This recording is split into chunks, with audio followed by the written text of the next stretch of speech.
వ్యవహార శైలి నచ్చక మళ్ళీ టచ్లోకి వచ్చారని కేసీఆర్ చెప్తున్నారు. పార్టీ మారిన వ్యక్తులను కాళ్ళు మొక్కినా తిరిగి తీసుకోనంటున్నారు కేసీఆర్. ఓ కీలక నేత కాంగ్రెస్ నుంచి 20 మంది ఎమ్మెల్యేలను తీసుకొని వస్తానని అన్నారంటూ కేసీఆర్ వ్యాఖ్యానించారు. 3 నెలల్లోనే తీవ్ర వ్యతిరేకత మూటగట్టుకున్న చరిత్ర కాంగ్రెస్ పార్టీదంటూ కేసీఆర్ వ్యాఖ్యానించారు. 102 మంది ఎమ్మెల్యేలు ఉన్నప్పుడే బీఆర్ఎస్ ప్రభుత్వాన్ని మోదీ కూల్చే ప్రయత్నం చేశారన్నారు కేసీఆర్. అలాంటిది ఇప్పుడు కాంగ్రెస్కున్న సీట్లు చూస్తే బీజేపీ కొనడం ఎంతసేపు అని కేసీఆర్ వ్యాఖ్యానించినట్టుగా తెలుస్తుంది.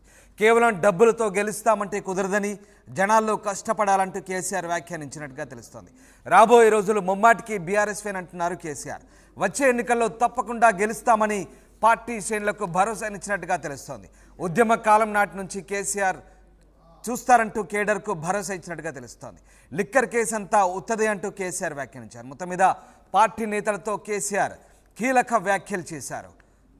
రైట్, మా ప్రతినిధి మధు జాయిన్ అవుతున్నారు. మధు, కేసీఆర్ పార్టీ సమావేశంలో కీలక వ్యాఖ్యలు చేసినట్టుగా తెలుస్తోంది. ముఖ్యంగా కాంగ్రెస్ పార్టీకి సంబంధించి కేసీఆర్ చేసిన వ్యాఖ్యలను ఎలా చూడొచ్చు?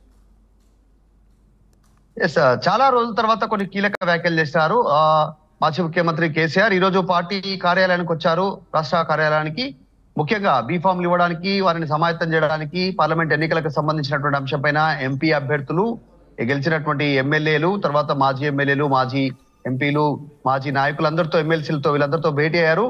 ఆ సమావేశంలో చాలా కీలకమైనటువంటి స్టేట్మెంట్ కేసీఆర్ చేశారు. ముఖ్యంగా కవిత అరెస్ట్ పైన చాలా రోజుల నుంచి ఆయన ఇంతవరకు ఓపెన్ గా రెస్పాండ్ కాలేదు, దానిపైన రెస్పాండ్ అయ్యారు. తర్వాత కాంగ్రెస్ పాలనకు సంబంధించినటువంటి విషయంలో ప్రభుత్వం ఏ రకంగా కూలిపోయే అవకాశం ఉంది అనేటువంటిది ఏదైతే చర్చ జరుగుతా ఉందో దానిపైన కూడా రెస్పాండ్ అయ్యారు. రీసెంట్ గా బీఆర్ఎస్ పార్టీ నుంచి కాంగ్రెస్ పార్టీలోకి చేరినటువంటి బీఆర్ఎస్ పార్టీ సీనియర్ నాయకులు ఆయనను తిరిగి సంప్రదించినట్టుగా నాయకులతో కేసీఆర్ కొన్ని సంచలన వ్యాఖ్యలు చేశారు. ఇక్కడ కాంగ్రెస్ పార్టీ అధికారంలో ఉంది అని ఇక్కడికి వస్తే ఇక్కడ ఇంకొకటి జరుగుతా ఉంది. ఇక్కడ 10 గ్రూపులు ఉన్నాయి, మొత్తం ఎవరి గ్రూపులు వారే ఉన్నా, వీళ్ళంతా బీజేపీతో టచ్ లో ఉన్నారు. మీరు ఓకే అంటే నేను ఒక 20 మందిని తీసుకొని బీఆర్ఎస్ పార్టీలోకి రావడానికి సిద్ధంగా ఉన్నాను అంటూ ఆ నేత కేసీఆర్ తో చెప్పినట్టుగా చెప్తారు. ఆయన ఆ అంశానికి సంబంధించి కేసీఆర్ ఇప్పుడే వద్దు అనేటువంటిది వారించినట్టుగా కేసీఆర్ ఈ రోజు కొన్ని సంచలన వ్యాఖ్యలు, సెన్సేషన్ కామెంట్స్ ఈరోజు సమావేశంలో కేసీఆర్ చేశారు. సో దీనికి సంబంధించి ప్రస్తుతం చర్చ కొనసాగుతా ఉంది. కేసీఆర్ ఎందుకు ఈ రకమైనటువంటి వ్యాఖ్యలు చేశారు అనేటువంటి దానిపైన.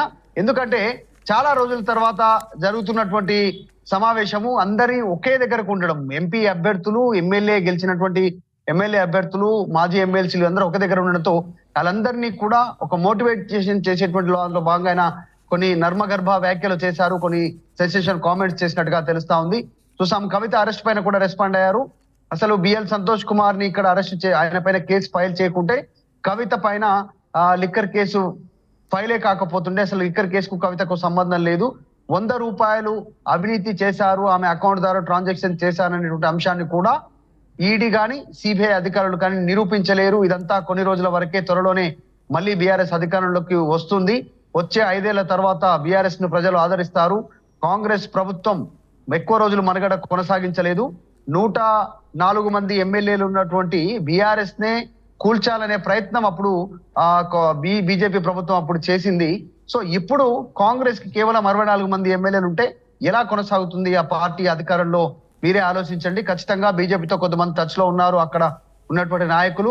జరగబోతుంది ఇదే. త్వరలోనే ఇప్పటికే కాంగ్రెస్ పార్టీ పైన తీవ్ర వ్యతిరేకత ఉంది, ఇంకా త్వరలోనే మరింత వ్యతిరేకత వ్యక్తమయ్యే అవకాశం ఉంది. రెగ్యులర్ గా టచ్ లో ఉండండి, ప్రజలతో అనుసంధానంగా ఉండండి. ముఖ్యంగా రైతులకు సంబంధించి 2 లక్షల రైతు రుణమాఫీ అంశం కావచ్చు, రైతులకు ఇస్తానన్నటువంటి రైతు బంధు అంశం కావచ్చు, 500 రూపాయల బోనస్, పంట సంబంధించిన కొనుగోలు విషయంలో 500 రూపాయల బోనస్, తర్వాత 2500 రూపాయలు మహిళలకు ఇస్తానటువంటి డబ్బులు, వీళ్ళన్ని విషయాలను ప్రజలకు వివరించండి. ఎన్నిక అప్పుడు గతంలో కాంగ్రెస్ ఇచ్చిన హామీలను ఇప్పటికీ అందిన నాకున్న సమాచారం ప్రకారం అంటూ నాయకులతో కేసీఆర్ మాట్లాడుతూ మనం 8 సీట్లను గెలవబోతా ఉన్నాం తెలంగాణలో, ఎంపీ సీట్లను. దాన్ని ఇంకా 2 నుంచి 3కు పెంచుకునే ప్రయత్నం చేద్దాం. టఫ్ ఫైట్ ఉంది.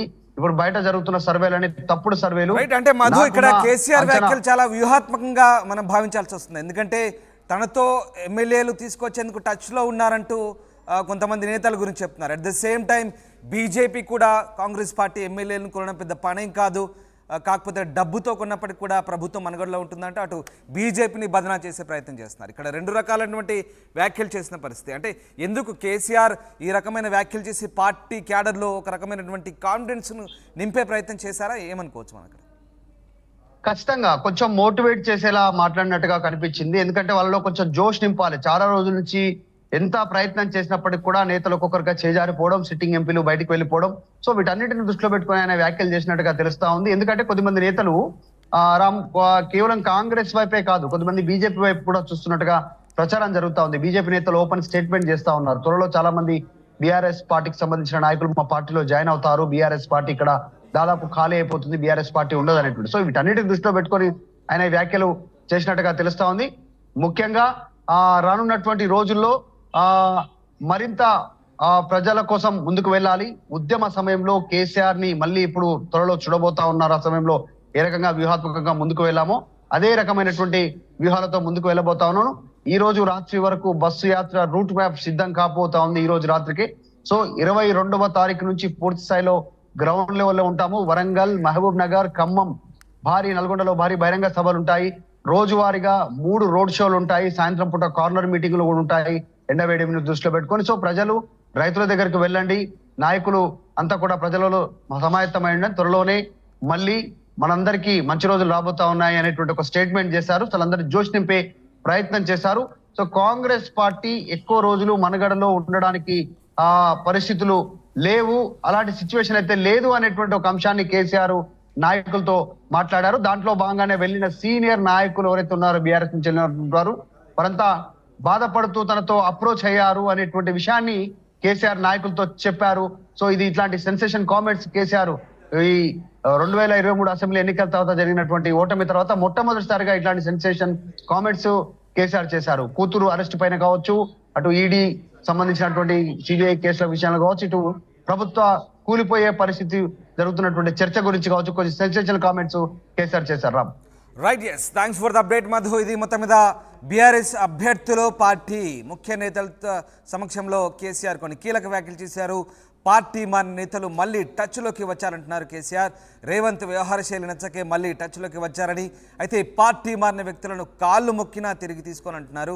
ఓ కీలక నేత కాంగ్రెస్ నుంచి 20 మంది ఎమ్మెల్యేలని తీసుకువస్తానని అన్నారని, అయితే 3 నెలల్లోనే తీవ్ర వ్యతిరేకత మూటగట్టుకున్న చరిత్ర కాంగ్రెస్ ప్రభుత్వాన్నంటూ కేసీఆర్ వ్యాఖ్యానించిన పరిస్థితి కనబడతా ఉంది. ద సేమ్ టైం బీజేపీని కూడా బ్లేమ్ చేసే ప్రయత్నం చేశారు కేసీఆర్. బీజేపీ తలుచుకుంటే కాంగ్రెస్ ప్రభుత్వాన్ని కొనడం ఎంతసేపు అంటూ ఆయన వ్యాఖ్యానించారు. మరోవైపు లిక్కర్ కేసు అంతా కూడా ఉత్తిదేనంటూ కేసీఆర్ వ్యాఖ్యానించారు. మొత్తం మీద పార్టీ శ్రేణుల్లో ధైర్యం నింపే ప్రయత్నం చేస్తున్నారు కేసీఆర్. ఎవరైతే అంటున్నారో వాళ్ళు డమ్మీలు, వాళ్ళు ఏం చేశారు, ఎప్పుడు మల్కాజ్గిరికి వచ్చారు, వాళ్ళకు ఓటు హక్కు లేని వాళ్ళు నన్ను డమ్మీ అంటే అది వాళ్ళు ప్రశ్నించుకోవాలి. అది సిగ్గులేని మాట్లాడే మాట అవసరం లేదు. వాళ్ళు డమ్మీయా ఎవరు డమ్మీ అనేది ప్రజలు నిర్వహిస్తారు. నేను 25 సంవత్సరాల నుంచి ప్రజాక్షేత్రంలో ఉన్నా, 25 సంవత్సరాల నుంచి ప్రజాసేవలో ఉన్నా. నేను 25 సంవత్సరాల నుంచి గొప్ప వాళ్ళ ఉన్నవాళ్ళు, లేకపోతే వాళ్ళు నిన్న మొన్న వచ్చి ఈ రోజున వచ్చి వాళ్ళు ఓడిపోయిన వాళ్ళు మరి ఈటల రాజేందర్ గారిని మరి ప్రజలు ఓడగొట్టారు. హుజరాబాద్లో మరి గజలో ఓడగొట్టారు. మరి ఓడగొట్టిన వాళ్ళు ఇక్కడికి వచ్చి చెల్లని పైసలు లాంటి వాళ్ళు ఈడికొచ్చి నన్ను డమ్మి అనడము అది వారికే వదిలేస్తున్నా. ప్రజలు తప్పకుండా మరి రానున్న ఎన్నికలలో వాళ్ళు ఏంటంటే మల్కాజ్గిరిలో చాలా బాగుంది. మల్కాజ్గిరి ప్రజలు ఆశీర్వదిస్తున్నారు. మొన్న జరిగిన అసెంబ్లీ ఎలక్షన్లలో కూడా మరి 7 అసెంబ్లీ నియోజకవర్గాలలో 7 మంది ఎమ్మెల్యేలు గెలిపేయడం జరిగింది. మరి రాష్ట్రంలో అత్యధిక మెజార్టీ 3,55,000 ఓట్ల మెజార్టీ తోటి మేము మల్కాజ్గిరి పార్లమెంట్లో గెలవడం జరిగింది. మరి రాబో రోజులలో ఈ పార్లమెంట్ ఎలక్షన్లలో కూడా మంచి మెజార్టీతో గెలుస్తామని చెప్పి మేము ధీమా వ్యక్తం చేస్తాం. కేసీఆర్ గారు మరి మల్కాజ్గిరిలో పార్లమెంట్లో బాగుంది, మంచి కాన్వర్సింగ్ జరుగుతుంది. ప్రజలందరూ కూడా ఆశీర్వదిస్తారు. ఎందుకంటే మరి కేసీఆర్ గారు ఏవైతే డెవలప్మెంట్ చేశారో రాష్ట్రంలో కాకుండా గ్రేటర్ హైదరాబాద్లో ముఖ్యంగా మరి మల్కాజ్గిరి పార్లమెంట్లో చాలా డెవలప్మెంట్ చేశారు. కాబట్టి ప్రజలు ఇంతకుముందు ఆశీర్వదించి మొన్న అసెంబ్లీ ఎలక్షన్లలో ఈసారి కూడా ఆశీర్వదిస్తారని చెప్పి కేసీఆర్ గారు చెప్పడం జరిగింది. నేను కూడా గత 20 రోజుల నుంచి వెళ్ళి ప్రజలతో తిరుగుతున్నా, ప్రజల దగ్గర పోతున్నా కాబట్టి ప్రజలు నన్ను ఆశీర్వదిస్తున్నారు. ఎందుకు నన్ను ప్రజలు ఆశీర్వదిస్తారంటే, మరి ఓటు లేని వాళ్ళు ఇక్కడికి వచ్చి కాంగ్రెస్ పార్టీ నుంచి వెళ్ళి అనుకోండి, మరి బీజేపీ పార్టీ నుంచి వెళ్ళి వాళ్ళకి ఓట్లే లేవు, ఇక్కడ వాళ్ళేదో వచ్చి వాళ్ళు అక్కడ ఓడిపోయిందని చెప్పి ఆయన ఇక్కడ ఈమెకు టికెట్ దొరకలేదు, ఈమె వస్తే ప్రజలు మాత్రం గుర్తుపెట్టుకున్నారు. ఎందుకంటే మీకు తెలుసు, మరి పోయిన పార్లమెంట్ ఎలక్షన్లలో మల్కాజ్గిరి ప్రజలు రేవంత్ రెడ్డి గారిని ప్రశ్నిస్తాడు, గొంతెక్కువ ఉంది అని చెప్పి ఆశీర్వదించి మరి రేవంత్ రెడ్డి గారిని గెలిపిస్తే, మరి రేవంత్ రెడ్డి గారు ప్రజలకేం చేయకుండా, ప్రజా సమస్యలు పట్టించుకోకుండా, ప్రజలను అసలే కూడా కేర్ చేయకుండా ఆయన అవలంబించిన పద్ధతి ఏదైతే ఉందో ప్రజలు మరి ఆ పరిస్థితిని ఎప్పుడు గుర్తు చేసుకుంటున్నారు. ఇప్పుడు మరి ప్రజలు గుర్తుపెట్టుకున్నారు. ఎవరే కానీ బయట నుంచి వచ్చిన వాళ్ళు, నేను స్థానికంగా 25 ఏళ్ళ నుంచి ఉన్నా, ప్రజలలో ఉన్న వాళ్ళు ఈ రోజున ఏదో ఎంపీగా గెలవాలి, మరి రేవంత్ రెడ్డి గారు ఈజీగా గెలిచిండు, ఆయనకి ఏదో మంచి పొజిషన్ వచ్చింది, మాకు కూడా మంచి పొజిషన్లో